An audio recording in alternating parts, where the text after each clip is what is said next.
Assalamu alaikum, everyone. I'm Tahira Hassan, your host for today's program, led by KAZschool. So today's topic that we're going to talk about is Fomo versus Jomo. I will talk about the acronym in a second. And before we get into what this is about, I just request for the slide to be changed, please. Thank you. So FOMO versus JOMO. So FOMO is basically fear of missing out versus joy of missing out. There are different perspectives on this, but in saying that, different people have different inclinations, and today we're going to look at unpacking what this is all about. So before we jump right into the program, I'm going to get into introductions. As this is a 45-minute program, we would like to introduce our guests who've joined us, who would like to share their views on today's topic. And so by way of introduction, I'm going to turn towards Zishan first and get him to introduce himself. Hello, everyone. Assalamu alaikum. My name is Zishan, and I'm a recent graduate. I came here 3 years ago on a student visa to study commerce at La Trobe University. And I hope that we have a really good discussion today about introverts versus extroverts. Thank you, Zishan. Over to Kuratelan.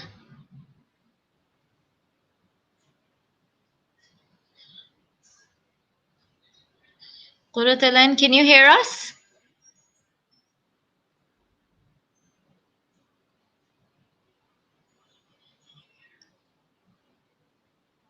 Kuratelan, can you hear us? Can you unmute yourself and introduce?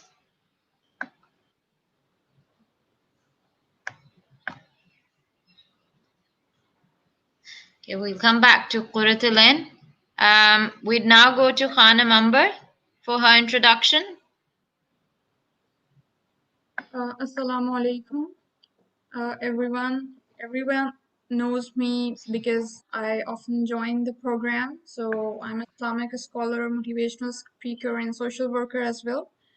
So today I have joined the program as an educationist because I have been working in this field for more than 20 years now. So giving my feedback regarding FOMO versus JOMO, how it affects the youth of our time. Thank you, Khanum. We would now move on to Kuratelan, if she is still with us. If not, we also have Areej Yunus with us. Areej, can you hear us?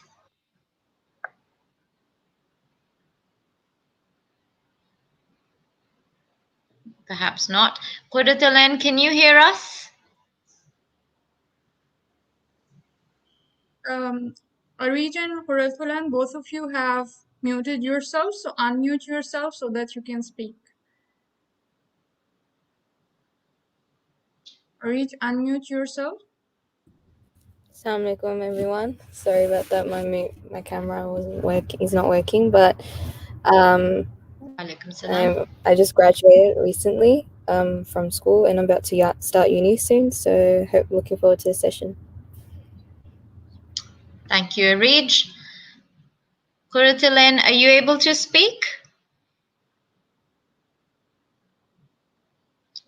I suspect Kuratelan has encountered some technical difficulties. Assalamu alaikum. Wa alaikum salam. Kuratelan, can you hear us all right? Yeah, I can hear you now. Excellent. All right. So we've just started the round of introductions. If you don't mind introducing yourselves, please. My name is Kuratelan Ali. I'm still in high school, and I'm looking forward to this. Thank you. Excellent. All right. So we would move on to the next slide now. So, well, as we discussed earlier, that today's program is about FOMO versus JOMO. So these two terminologies, although quite recent, they lend themselves into the discussion of what extroverts and introverts are about.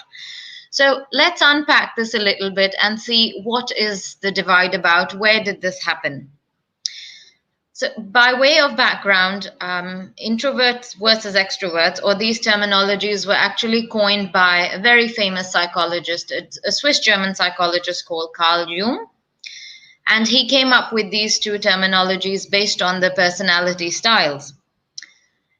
This concept was further elaborated on by a German psychologist called Hahn, I think, who then talked about a little bit further. And in that, he said that introverts versus extroverts, the main dichotomy there is their baseline arousal. So introverts have a very high level of arousal, whereas extroverts have a very low level of arousal. What that means is that extroverts need to be stimulated quite a lot, very intensively, as opposed to introverts who don't need a lot of stimulation and arousal in their daily lives as they interact. So in real life, what that looks like is perhaps for an introvert, it won't hurt when they go for a walk in a park or a nice and quiet, calm bike ride. They would be very well stimulated and satisfied. But if you look at an extrovert, they'd like to go on a dirt bike pathway in order to be stimulated. So they need some form of extreme sport, an extreme sort of exposure in order to feel satisfied. So that's basically the arousal theory that each of these psychologists talk about. But generally, it's the level of energy that they tend to exude in the form of different activities, which differentiates an extrovert versus an introvert. Now, I'd like to throw a question to my guests today around public speaking. So in your view and what you do know about introverts and extroverts, what do you think? Who is a better public speaker? Is it an introvert or an extrovert? I think it actually depends, because I know a lot of extroverts that they're very good with people when it comes to, personal face-to-face interactions. But then when it comes to public speaking, they're a bit more unsure. And on the other side, I know lots of introverts that they're very quiet people, but then when it comes to public speaking or interacting to a larger audience, they're very good at it. So it really depends on person to person. But I think generally, I think there's a perception that extroverts would be better at public speaking. Sure. Thank you, Zishan. Yes, you're right. There is a general perception, but there's always an exception to that rule. So yes, there is a perception that extroverts can be better public speakers. Does anyone else have a view, Kuratalen or Arij? I agree with Zishan. That's the same thing. Some introverts actually are really good at public speaking, whereas some extroverts are not. So it really depends on the person. It doesn't matter if you're an introvert or an extrovert, because public speaking is daunting either way. Sure, it is very daunting indeed. And when you throw an introvert into the deep end, it can be a very challenging task. Thank you for your input, Arij. Kuratalen, did you have any view? Either way, they're both good at public speaking, but introverts, they have more, I feel like they're very observant people. They like to analyze and observe people. So if they're put up and they've got to do public speaking, I feel like they would master it because they've gathered all that experience from watching people and observing people. And the same goes for extroverts. I feel like they're always used to the attention, and I feel like it'll be less confusing for them, and they'll get it like on time. Great. Thank you, Kuratalen. Your observation is quite close to how the reality is.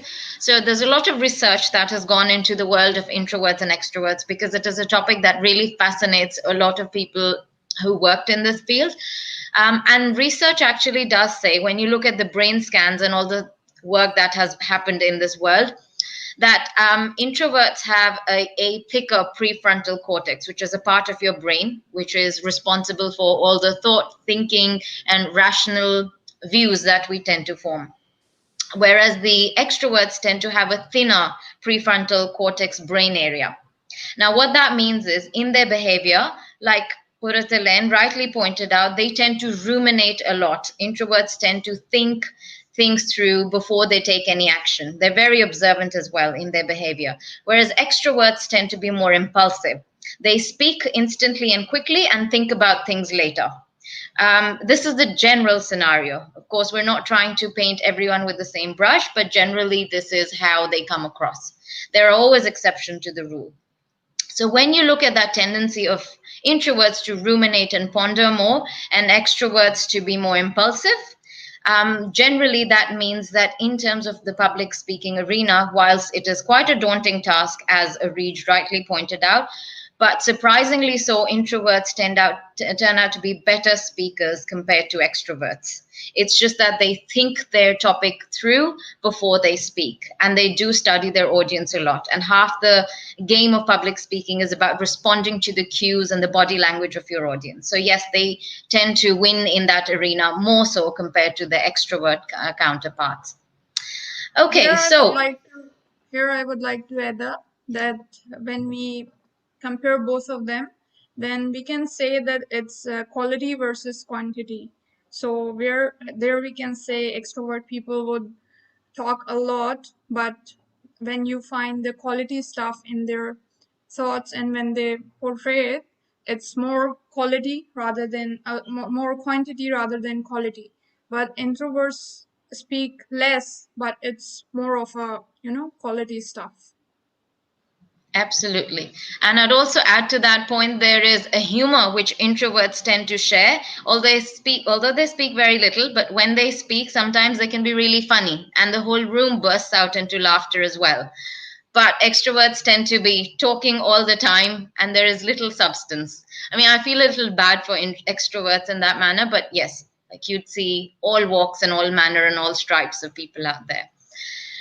So the key point again to wrap up this particular differentiation lies in energy.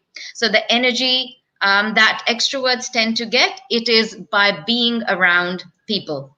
And extroverts generally tend to be drained by being alone, whereas it's right the opposite for introverts. Introverts tend to gain their energy when they're alone, and they get drained when they're around people constantly. So it's absolutely the reverse for each one of them.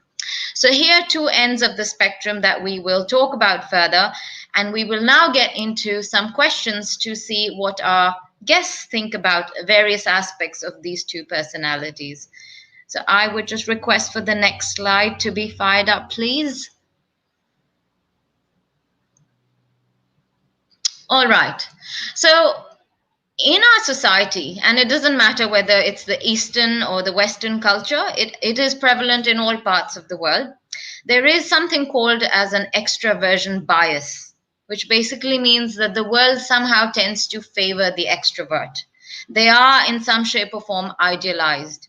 So my question to the guests today would be, why do you think that the extrovert personality is so idealized? So let's start off with Zishan. Yeah, I think that's definitely the case that that they are more idealized, and I think the reason for that is basically that they're more personable and that they're better, or well, in most cases, extroverts tend to feel like they're better in personal interactions, and that's, I guess, what attracts them or gives a good first impression to others when they interact with extroverts, and so that it makes it easier for extroverts to give a sense of their character and their personality easier, and introverts tend to be a bit quieter, and so you have to sort of dig a bit deeper to really understand them. So I think that's why people tend to favor extroverts when it comes to first impressions or getting to know the person. Sure. So basically what you're saying is, Zishan, that yeah, you don't have to do a lot of hard work with extroverts. They'd probably just say it all out and very warm and personable. So it gives a feel-good factor. Right. Yeah. And then when it comes to introverts, the other person has to work harder to really understand the person. So it's just easier. When it's an extrovert, you just, you chat up with them, and then it's really all nice and easy. And so I think that's what attracts people to extroverts more. So they're a best conversation partner to a lazy person, basically. I think that's a pretty good way to put it. Yeah. Okay, great. Thank you for that input, Zishan. So moving on to Koritelan. Well, as you know, and like, an extrovert is a person who's like outgoing, has a high social status, and is just a socially confident person. And in my opinion, I feel like a lot of people like out there, like influencers and social bloggers, basically the idolized role models of our generation, are portraying this almost perfect image on social media. It's like pressuring us into having lots of friends and being pretty in a perfect body, you know, not being like not having a boring personality and always being bubbly. And you know, as kids, teenagers, youth, they're all watching this and they're thinking, well, maybe this is how I'm meant to be. So like in my opinion, from the youth's perspective, it's social media, ads, you know, movies, like from our generation, it's making it being seen like an extrovert is a good thing and we should always be extroverts. People also find it attractive and think that being an extrovert is one step closer to being popular. Great. Thank you, Pertalaine. You've given a very good twist to it. The angle that you're taking is that of the social media, which basically means that we're following that herd mentality that it's fine. It's social media is making it sound really attractive, that you're confident. And the words that I hear that you've said, so not boring, confident is what extrovert is all about. And so that is why they are more favored over the other introverted counterpart.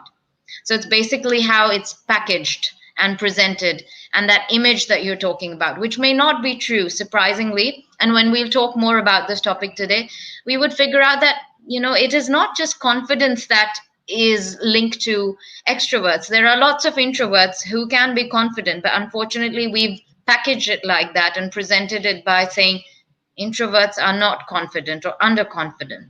Very interesting. Thank you. Reach. So normally what happens is that an extrovert often comes off as friendly and, you know, they approach you and stuff. Whereas an introvert is someone who likes to stay in their own company and just mind their own business and stuff. So unfortunately, people view them as, you know, a bit rude or, you know, a bit self-obsessed, and which is totally not the case, because normally an introvert's having trouble interacting with people themselves. So I guess the reason, like, I agree, like everyone else said, I agree with how extroverts always bubbly and like they make conversations with everyone, whereas introverts have like they don't tend to do that. So that's why most people tend to gravitate towards people who, you know, they seem more open and stuff. Like Zishan said, people like people who are more open and more easier to talk to, whereas introverts, again, you need to like get to know them better in order for them to talk to you. And yeah, that's why. Great. Thanks, Irij, for echoing those sentiments earlier. So yes, absolutely. So I think what's coming out from the youth is that they're bubbly, they're friendly, they're more open to conversation, they're approachable, which is what makes extroverts so idealizing and so popular at the same time. So we now turn to Khanum for her view on why she thinks the extrovert is more popular. Well, in my opinion, there are two types of extroverts. The first type of extrovert is the normal one, where you see they are attention grabbers and people pay attention towards them because most of the time they play like a clown. So whenever there is a clown, so they grab the attention. So it is all, from the outside point of view. So they don't have that much depth inside their personalities. So that's why, because seeing is believing. So whatever we see, we pay attention towards that. So that's why we idealize that kind of personality which grabs attention, which is always, cracking jokes, or which is always like playing like a clown. So, and he or she thinks that he or she is funny, whether or not. But this is one kind of extrovert, I think, that there is another category of extroverts, which I think we need to emphasize, because we shouldn't say that extroverts are always wrong, or there isn't any form of extrovert that is right. We we shouldn't say that, because one kind of extrovert which can be a personality who helps out, who reaches out, who pays attention towards other people and try to lift them up, their personalities, and whenever they are feeling down they bring them up. So they are using their personality, their uplifting power, to uplift someone else. So this is one positive aspect of extroverts personalities which they can use if they have depth inside, if they are not shallow, if they are not self-centered, if they are not egoistic. So in that way they would be able to pay attention to other people as well, even when they are extrovert. So they can able to help others with their quality, their trait of being extrovert. Sure. Thank you. So basically, summing up what everyone said, it seems like, yes, whilst they're loud, they're approachable, bubbly, all of those things, it still means that they are favored because of the confidence they exude.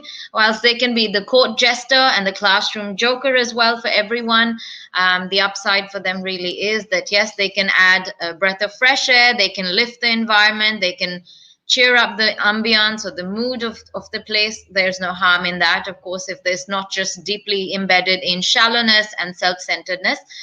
There are merits to them as well, and some rightly so, but some other, of course, inflated unnecessarily. Which means we should turn our minds towards our introverted friends as well. So let's look at the next question that we have for our audience. So the poor introvert amidst all of this seems to be demonized and quite unpopular, frankly, because when you compare these virtues, they're nowhere near. So how are our introvert friends faring in this space? Why do you think they're so demonized? So let's start off with Urtelaine. Well, I think introverts are really unpopular is because when people think and see, well, am I an extrovert or an introvert? A lot of people think that introverts are people who are like nerds, they're shy, they're scared that it will take their popularity away, or maybe their friends, or take away their self-esteem. And I feel like introverts are not popular because they're always portrayed as the bad guys or the something we shouldn't be in a lot of platforms, a lot of different ways. Sure. Thank you. So what I hear is the nerdy tag that they've got to them, which doesn't sound very exciting. Thank you, Urtelaine. Over to Arij.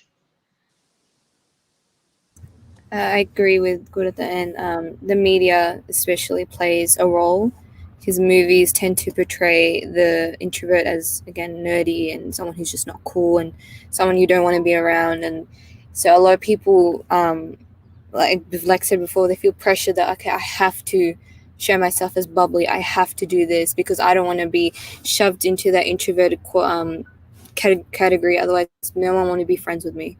So that's why. So I agree with whatever Anne said. Yeah. Okay, thank you, Arij. Over to Zishan. Yeah, so I think since introverts are a bit more reserved, I think that's one of the reasons why they sometimes tend to be ignored in group settings, for example. And then I think that's also one of the reasons why, just to echo what Furtherland said before, that oftentimes, and in my own experience as well, I've seen this before, that, for example, in school, the introverts sometimes get bullied or ignored. And that obviously has a big impact on their self-esteem and whatnot. And again, the point about the media that Furtherland and Arij raised before, that a lot of the times we see in movies the introverts as the creepy or the weird kind of people, and I think when people watch that, it has a very bad impression on the introverts, and that's why they feel like they need to put more effort into their conversations and whatnot. And I think that's very demonizing towards people that are more introverted. Sure. So what I hear is it's a cycle that they're already tagged or labeled as boring, underconfident, and they're bullied as well in school or in various settings, and that even further depresses their self-esteem, and then it's a vicious cycle they get stuck into. Which obviously means that they're sort of ostracized or isolated or cut off from the rest of the world. And they already believe that about themselves, that they are not cool.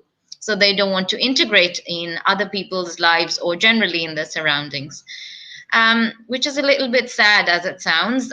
So let's take Khanum Amber's views on it. The thing is that they are demonized because most of the time people think when somebody is quiet, they think that that person is snobbish or arrogant, or they label it like that. So it's the same thing like for an owl. We have two point of views. Either it's very intellectual creature, or it's very dumb because he is not coming out. So you can label anyway. So introverts are like that because they are just, it's not something like that. They are just self-centered. It's something they are not letting other people enter their lives. They're not welcoming enough most of the time. Or sometimes it could be like they are more selective rather than, not entering, not letting anyone enter their lives. So it could be both ways. So they have their choice, and everyone has the freedom to choose whichever personality they would like to have. But if you want to be a healthy person, if you want to be a healthy spirit, then you should find a balance between the both extremes, and that's the most healthiest thing, that you should come out of your core, and you should reach out to the people which are like-minded to you. You can have a limited circle, but always try to find out some like-minded people, so you find alone first of all, and second, you don't get labeled like a snob or arrogant. Thank you for that very interesting analogy, Khanum, of an owl. Of course, it's a matter of perspectives. You can look at it either way. Someone who's wise or someone who's really silly and frivolous at the same time. But yes, balance is always the best way. And it will eventually, our conversation will gravitate towards that balancing act as we progress further in today's program. So let's get into next question that we have. So the challenges of being an extrovert, whilst we've extolled the merits of what an extrovert brings and the bubbly and the confident and the happy-go-lucky personality, there are some inherent challenges or troubles that are sort of an outcome of being an extrovert, which we tend to overlook. So let's get into what those challenges look like from an extrovert's perspective or from their lens or how they come across. Let's start off with Arij on that. Arij, if you want to share your views on what do you think are some of the challenges that an extrovert may face, or it could be the result of their extroverted personality.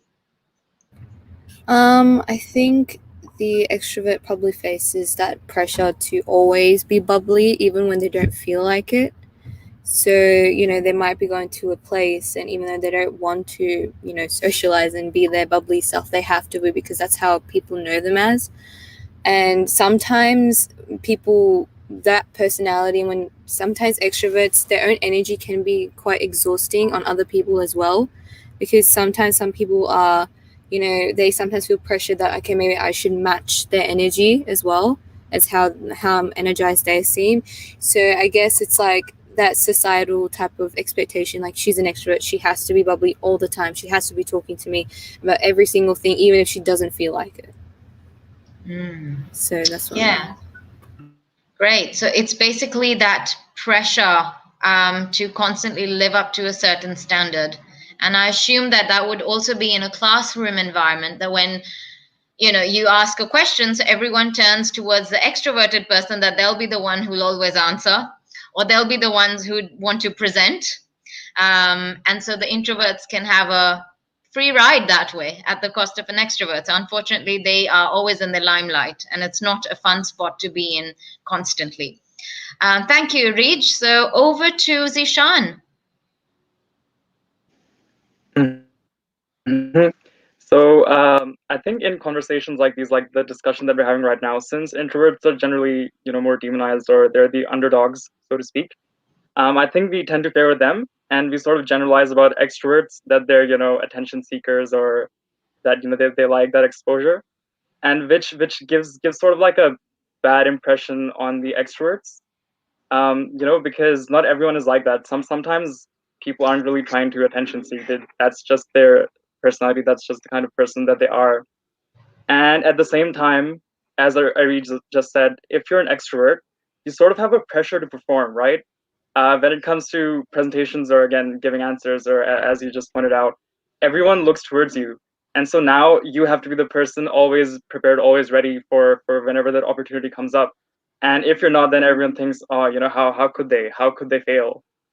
So yeah, they have that pressure on them. So on one hand, they have that impression of, this person's an attention seeker, and at the same time they have this expectation to always perform and show up at the right moment. Sure. Thank you, Zishan. Cortelaine. Yeah, I agree with both Arij and Zishan. There's always that pressure for extroverts. They have to always be bubbly, like she said. They have to like there's always that pressure to be perfect, like you're always like that personality that you always portray. And everyone thinks that extroverts are easy to understand. I think that extroverts need people in their lives in order to thrive, and that can be a challenge sometimes, like when they are alone.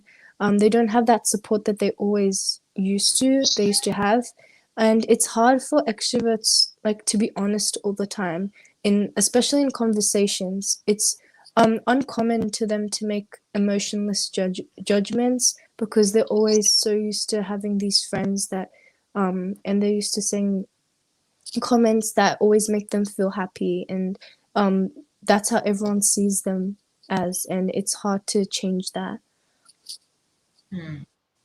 Sure. Thank you, Cortelaine. So it seems like that pressure seems to be a very common theme amongst all the answers. So they have to live up to certain standards which are expected of them generally. Um, just another view on that. So extroverted people, whilst they talk so much, and I read somewhere that people who talk a lot make the most mistakes. So they are prone to putting their foot in their mouth a lot more than an introverted person. So one of the challenges is, yes, the more you talk, the more slips you will have, and a possibility of making a fool out of yourself also on certain occasions. So that could be a slip up that can happen. They also tend to make rash decisions because they make decisions quickly as opposed to thinking things through. So there could be consequences of not having a sound decision making process. And sometimes they've got to bear those consequences as well. Now, in saying that, of course, there still could be upsides, which we discussed some, as Khanum mentioned some of those earlier. But in terms of some of the challenges that they live with, let's also hear Khanum's view on that. Yeah, I would like to add two challenges, which I think that most important. That one thing, extroverts are very depending people. They depend on a lot of exterior things. They are dependent on the comments of other people, the compliments of other people, what they think, what they believe, what's in the fashion, what's going on. So always the searchlight is outside. So when it's outside, and when they don't get enough from outside, especially in this time of the world where people don't have that much time, and they are not always available, to make comments about yourself, or you are not always the most important person in their life. They have other stuff to pay attention to, or there could be any other reason. So at that time they feel, bit low, because their energy comes not from inside out, it comes from outside towards inside. So they take energy from other people, or the society they are living in, or the trends, or the fashion. So that's why they are very much dependent. So that dependency is a very big challenge, because if you are taking energy from something, the source is something else, then you are dependent and it can go away anytime. And then if it goes away, then it would be a blackout in your life. And the second big thing, that to be a healthy person, we are a being, and we are a combination of soul and body. So when we talk about soul, the basic necessity of the soul is to pay attention towards your inner self, to peep into your inner self. So look into your inner self, pay attention to yourself, put your searchlight uh, inside you, not outside the world. So when this thing comes, so extroverts are always, lacking this part, because you can't pay attention, uh, you know, at one moment at both sides. Either you can pay attention inside or outside. So they are in the habit of paying attention outside. So that's why their personalities are most of the time are hollow. They are shallow, and they are not fill up. So that's why you can say they are always have less fuel. So they can't go on their self for a long journey. So that's the thing where that's very challenging in their life, and they should pay attention towards that they should take off or switch off the extrovert kind of personality they are putting on, and they should pay attention towards their inner self. In that way they would be able to go on further. Sure. Thank you, Khanum. Yes, so they are completely disconnected from their inner world. In fact, there is this impression about extroverts that loneliness drains them and haunts them. But yes, they are completely dependent on the outside world, and that can be quite troubling because it's people at the end of the day, and they're the most unreliable factor if you gain your energy from presence of people. Now, in saying that, let's move on to our next question that we have, which is more about what the challenges are for being an introvert. So let's start off with Arij on that.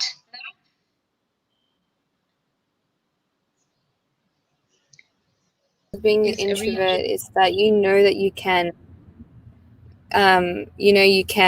socialize with people and you can do it, but then sometimes you feel a bit shy, and then it can lead to frustration as well, because you want to socialize with people but you just can't, and you don't know what to say to them.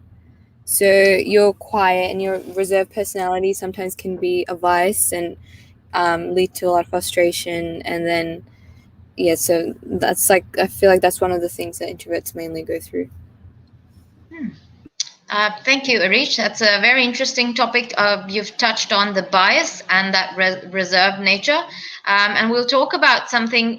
There was an experiment that was done in Harvard Business School. Basically, all the students that are inducted into Harvard, one of the preconditions has been that you've got to be an extrovert, and introvert people barely survive or thrive over there. And there's a book which talks about these experiments, and I'll talk about that book later in the program. But let's move on to Zishan's view on the challenges of being an introvert. I think if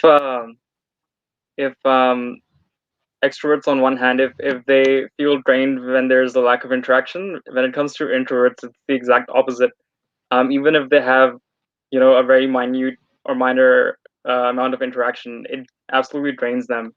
So when it comes to going somewhere or meeting a lot of people, they have to prepare a lot beforehand. Like even just that aspect of that you're going to go somewhere and there's going to be people there, that you have to prepare a lot. Or when it comes to something as simple as ordering something over the phone, you have to plan out the entire conversation. And that's because introverts by nature, they're more analytical and they have to think a lot before making decisions. And sometimes that also leads to ridicule. So on one hand, it's so draining when it comes to, interacting with others, and at the same time, you get ridiculed by other people when they look at you, fussing over these little things so much, which comes very naturally to extroverts on the other hand. That is an awesome point you made, Sean. It is quite inhibiting, everyday conversation sometimes for an introvert. Yes, you tend to practice and rehearse lines when you're ordering pizza over the phone. Yeah, that does happen, and that's a true introvert. Absolutely. Thank you. Okay, moving on to Kurtalen. Yeah, I agree with Zishan. Introverts like overthinking a lot, and if you're an introvert, since you don't have many people around you, you won't have much support. And human interaction can be scary. Um, and they don't let a lot of people in because they mostly have negative impressions of others. And they don't let a lot of, like I said before, they don't let a lot of people in their lives, and they don't like talking to people because they're scared of what they'll think, what other people will think, and they're scared of being bullied, you know. And yeah.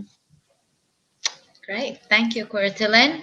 And last but not least, Khanum's view on this. The most important part is that introverts are incapable of working in, or they are, not comfortable in working with the teams. So when there is a teamwork required, so they are, they lag behind, or they are uncomfortable, or they don't perform well, or they are not efficient enough. So that's the part where there is a challenging part. So we are not talking about ambivert right now, because we are going to talk about that term later on. But if you are a pure introvert, then you face that problem, that you can't work with the team effectively and efficiently, and that's the main thing. And similarly, when if the most important part is, man is a social animal. We need society, we need people, we need to connect with each other. And this thing we have faced in this COVID situation, that when we are disconnected from people, so we need people. We have realized there are people, either introverts or most of them extroverts, they are facing mental illnesses, depression, sadness. And why it's happening? Because we depend on other people, we need other people. So if you are introvert, then it's always a challenging part, that you are not reaching out to other people. They think that you are introvert, you are snob or arrogant, whatever label they are giving you. So they won't reach out, and there would be a gap between the society and you. And this gap is a big challenge. Thank you. Yes, they have to fight a stigma, a perception that they're arrogant, snobbish, and unwilling to talk to people. So that is a little bit of a challenge for them. All right, moving on to our next question. So, situations for an introvert to thrive, what could those be? Does anyone have a strong view on that? I think that introverts know their strengths and weaknesses from being alone a lot. This allows them to have a lot of independent time and do what they're really passionate about. Great. In the interest of time, I will take one more view before I take Khanum's view. They tend to thrive when they're with people that they're comfortable with, introverts. So if they're with their close friends or their families, that's when they thrive, and that's when they can fully be themselves because they know there's no judging. And then also, like what Anne said, because they analyze everything when they're put to it, because they just know how to cope with it from analyzing everything.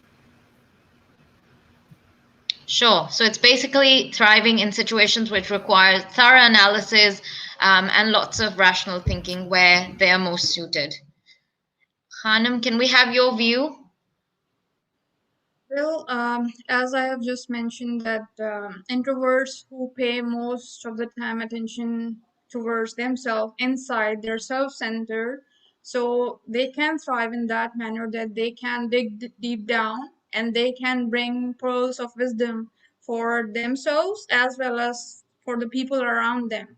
So this is the situation which is most important these days, because most of the time people are not paying attention. inside their inner selves. They are not self-centered in a way that they are paying attention towards the inner personality or the soul. So the poles of wisdom are not that much common in this part of the time. So this is the point where introverts can thrive a lot, and they can be wise people in the community, and people can reach out in the time of problem, and they can take advantage of the wisdom they have. Thank you. Well said. We will now move on to our next question, which is about the situations where extroverts can thrive and where they need to shine, or where they can shine. So, Zishan, let's take your view on what do you think those conditions are. I think they do really well when it comes to a large setting, because they find it so easy to put their views out, and also when it comes to a lot of the times, again, generalization, but when it comes to public speaking or presentations, they find it really easy to articulate themselves on the spot, and especially when it comes to impromptu, like right there, prepare something in 2 minutes and go up and speak your mind. I think they really do well in those kind of settings, as compared to introverts. Thank you, Zishan. Absolutely, they'd speak their mind. They would be undaunted. They would be uninhibited. Absolutely, they do well in those situations. And we will move on to Khanum Amber's view on the situations for extroverts to shine. Well, they can use this part of their personality in this time period, especially we are living in, the challenges we are facing in the society right now, that they have the capacity to reach out to people. So they can use this rather than being self-centered, or rather than always, looking for the attention, or always looking for the people, what they are thinking, or just being egoistic. They can play a positive part in the society by thriving in a manner like reach out to people who are not comfortable in reaching out, especially in this situation, and can be beneficial for society. So this is a very healthy combination of being introvert sometime or being extrovert sometime, because introverts are always, self-centered. So they would be limited in reaching out to people. But extroverts have the advantage that they can reach out to people, and they're in this time, people need people. We need the support of other people. We need people around us who are more confident, who have higher self-esteem, and who can lift up with themselves towards the healthy goals of their lives. Thank you so much, Khanum, for that view. So what we've noticed so far, there is something which is really lovely about each one of these types of personalities. So it is basically about blending the charisma, the uplifting spirit, the wholeheartedness of an extrovert, and fusing that with the forethought and clarity and rationality of an introvert. When they're combined, it comes up with a beautiful concept called an ambivert, which brings us to our second last slide for today. And that is basically a blend of one of the two ends of the spectrum. So Carl Jung, that we talked about earlier, who's a psychologist who actually coined these two terminologies, he then went on to say that there is nothing known as a pure introvert or a pure extrovert. A man such as that would end up in a lunatic asylum, because imagine if there's an extremely extroverted person who's obsessed with people, and there is an extremely introverted character who just does not want to interact with people. They'll both end up in a mad asylum. So there is a book that I would highly recommend the audience, and which is called Quiet. I don't know if you can see it on the screen. So it's called The Power of Introverts in a World That Can't Stop Talking. It's by Susan Cain. So I'd highly recommend people to read this book. It talks a lot about experiments which have happened both in Harvard University and many other places around the world, and some Fortune 500 companies. And they talk about how students are inducted and they have been skipped over chances in meaty projects or even in promotions at workplaces only because they come across as introverted and extroverted people are somehow confused with people who are more confident and intelligent as well. And introverted people are always considered shy, which is a misnomer. It is not true. It does not happen always, and they're not necessarily true. There may be overlaps, but there's a lot that we can unpack in the world of introverts and extroverts. So an ambivert is what most of us are, except for we lie somewhere towards the nearer end of the introvert spectrum or the closer end towards extrovert, but we're all technically ambiverts, no matter what shades we show. It's just that percentage or ratio, which is different for each one of us. So that brings us to the end of the program, in which we would just touch upon what's happening currently. And I'd invite Khanum Amber's views on that in terms of the COVID era and the lockdown that we've all survived through. And I know Khanum touched on it a little bit earlier. The impact of COVID on the introvert and extrovert world. How has it shaped us in the present scenario? Well, it's a very interesting situation because what studies are going on, and what we are seeing around the world, especially in America, psychologists and researchers are working a lot on this part, because a lot of suicides are happening in youth these days in COVID situation. So they are very much worried about the situation, that why it's happening. And more interestingly, it's happening to the extrovert people, extrovert youth. They are very popular figure in their schools, and suddenly they are suiciding, or they have a brief history of depression, but not very intensive situation, and suddenly they suicide. So now the researchers are trying to find out the reason, but they are not correlating suicide with the COVID. They are saying that for some people this COVID situation is good, and for some people it's bad. For the popular people, the extrovert people, it's a bad situation, because they are dependent on people. They want to spend their life outside the world or outside the house, either through social media or going outside. So when they have to face this lockdown situation, their most popular spots are closed. So they don't have anything to go around, and they are not in the habit of spending time with themselves. So that's a big gap for them, and they are facing problems over there, and they are going towards suicide. And when we see the aspect regarding the introverts, what's happening, that it's a good time for them, because they are facing Jomo, the terminologies you used in the beginning of the program, the joy of missing out, because now they are facing less bullying. There is no leg pulling, and there is no FOMO in their lives now. So they are very much happy in their narrow spaces, or in their bedrooms, or just in front of the laptop, where you have the capability or the tendency, you can turn off your camera or turn on, it's in your hand. So when you want to shut down from the world, you can. So they are enjoying this aspect until now. We can't say when the time goes on. So even this would be a problem for introverts as well. But right now, it's a big problem for extroverts. So that's why suicides are happening, and the rate is too high. So in the end, I would like to connect this part with the ambiverts you have just taught, that this is the spectrum. When we say introvert and extrovert, these are the two ends, two poles, and in between a large spectrum which can show your personality.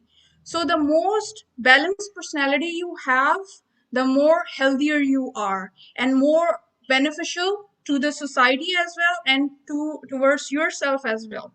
And by healthy I mean, or balance I mean, I don't mean that what you like to do.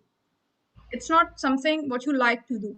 At one situation you like to be shut down in the room, and at one point you'll want to go outside, then we call you a healthy ambivert. No, what I'm talking about, that what the situation requires, the responsibility you take. If the situation requires that people want you to reach out, that people want you to come out, and they want to rely on you, at that time you perform. You take the responsibility and perform. And when the time comes that you should pay attention towards your inner soul, it's time to refill your own personality, your own soul, then you should pay attention towards your soul at that time.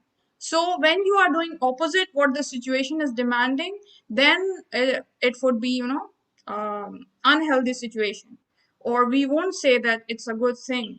If you are performing according to the situation, and sometimes you are going in and sometimes you are going out, then it's the most healthy combination. Thank you so much, Khanum. I think that is a lovely point you've made. It is about having that wisdom and flexibility to know when to connect to the world and when to switch off. There are merits in both. Taking an extreme position is never really healthy, but it's always finding the middle path and moderate path, and also knowing the awareness and the wisdom. I'd repeat that word. When to really put your extroverted hat on and when to put your introverted hat on. It's just a balancing act.